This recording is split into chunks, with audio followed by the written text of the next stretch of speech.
So today I want to talk about things I used to focus on and overconsume when I used to be a beauty content creator. I am now considering myself to be more of a mindful consumer, and I am pursuing to live a minimalist-ish life. So I don't want to be associated being a beauty influencer anymore. So number one on my list is that getting my nails done. I used to go to the nail salons a lot, especially with my younger sister. I think she still goes to nail salons now because that's her thing. That's what she likes doing. But for me, I prefer coloring my own nails at home.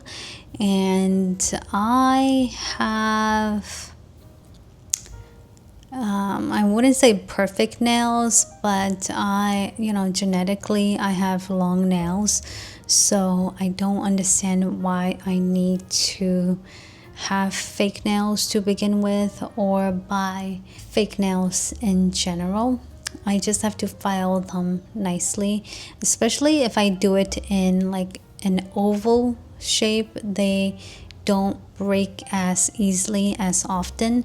So getting your nails done on weekly or monthly basis can be super expensive, and I used to remember apologizing about the state of my nails every time I do a makeup tutorial or any sort of makeup related video. I've noticed a lot of these beauty influencers also apologize about the state of their nails, but there's nothing to apologize about. This is part of our body, our hands. If you honestly just kept it clean, there's nothing to apologize about. I don't understand the reason why beauty influencers always have perfectly manicured nails. I get that they have money. Okay, so number two, fake lashes.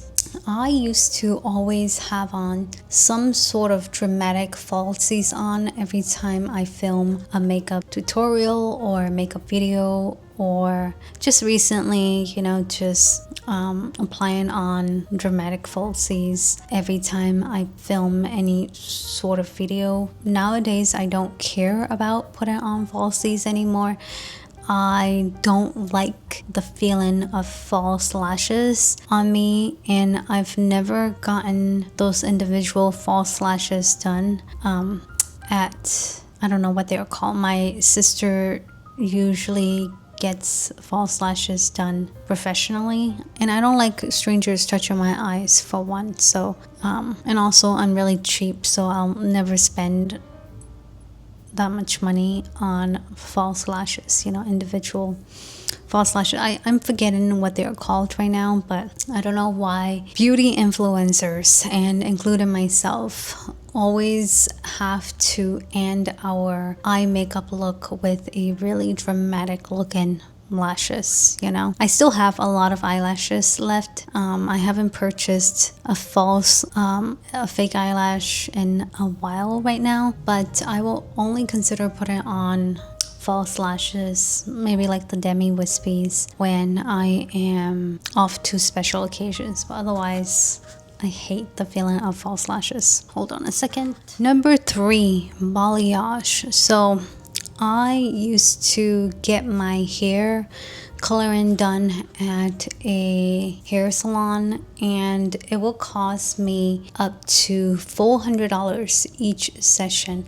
And I don't want to get into the story, but the last time I had my hair done, almost got myself in trouble. I was going to leave the store without paying, but because I had a problem with the person that was doing my hair, and I don't want to get into that. But anyways, it's just super expensive every time I color my hair professionally at a hair salon, and I tried bleaching my own hair.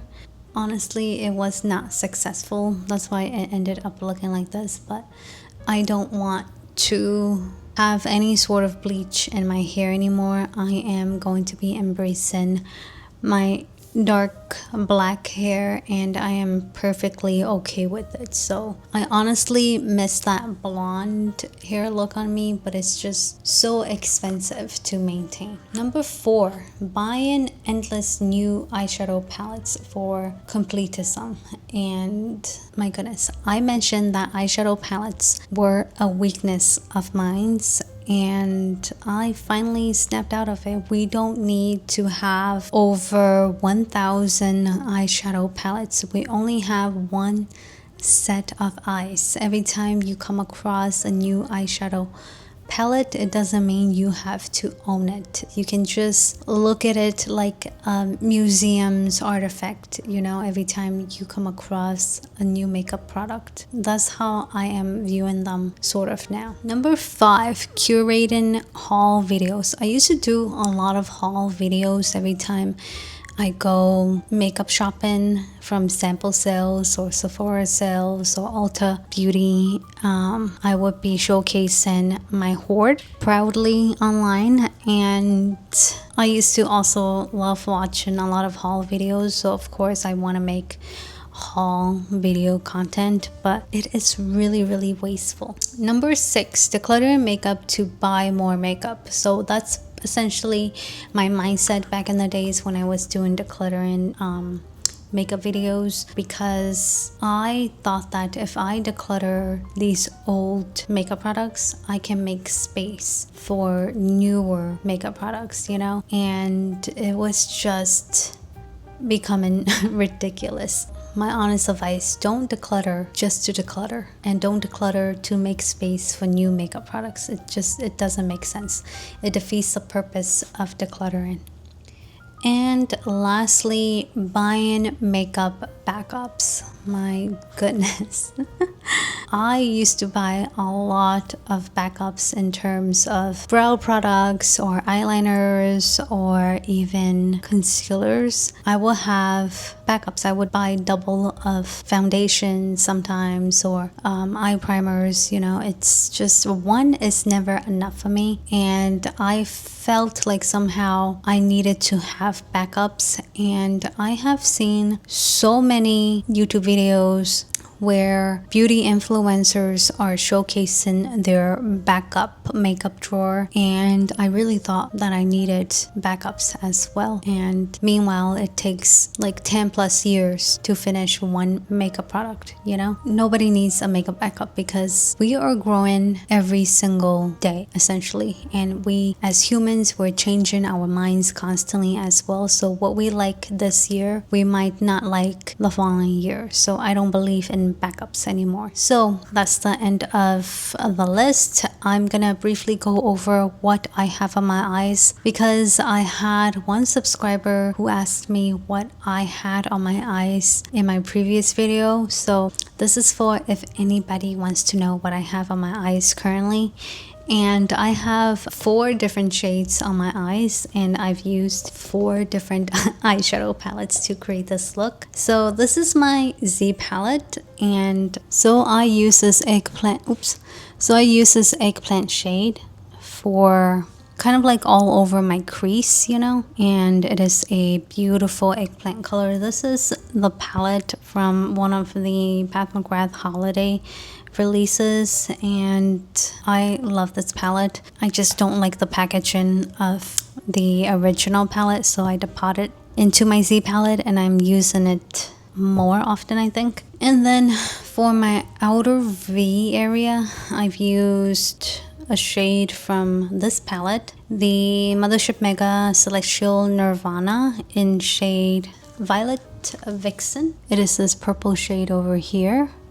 It looks bright in pan, but I am very soft and gentle when it comes to using my eyeshadow. So I dab it lightly on the outer V. And then for my lid, I use this Mothership Mega in Celestial Odyssey, and in shade Lotus Luxe. It's like a silvery purpley kind of shade, and it is right next to the coral right here.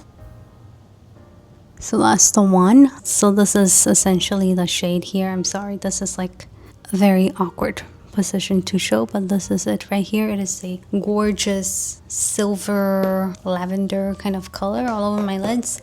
And of course I want to be extra, so I use a shade from Mothership 1, the Subliminal.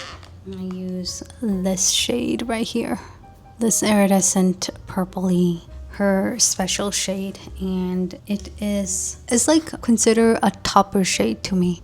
I love how reflective it looks, and there's so much glitter on here without having any sort of fallout. So yeah, I absolutely love that shade. But anyway, so that's what I have on my eyes, and I am making use of most of my existing makeup products today, and I am completely feeling content. And I want to talk about contentment maybe in the next video. So let me know in the comments down below if you guys had a phase of getting your nails perfectly done, or if you were obsessed with false lashes or anything like that, or mention other things that I have not mentioned in this video. Anyways, thank you guys so much for watching, and I'll see you guys next time. Bye.